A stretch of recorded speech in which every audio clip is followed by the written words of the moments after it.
Hey there. If you're a career and technical education teacher, you're going to want to listen to this because I have done something that makes your life going to be way easier, and especially if you're a new CTE teacher. We all know the very first thing they give you is a task list. What are you supposed to do with that? How are you supposed to break all this stuff down when none of us went to an actual college for education? So here we are. They throw us into the classroom. Here's your task list, and you got to run with it.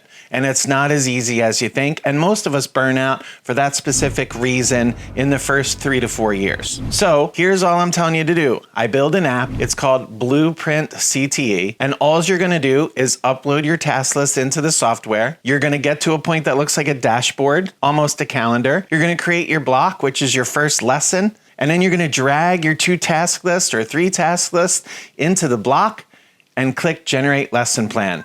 And you're off and running. And believe me, it doesn't stop there. Hey, please give it a try and good luck. And let's stick together because we have to. No one else cares about us.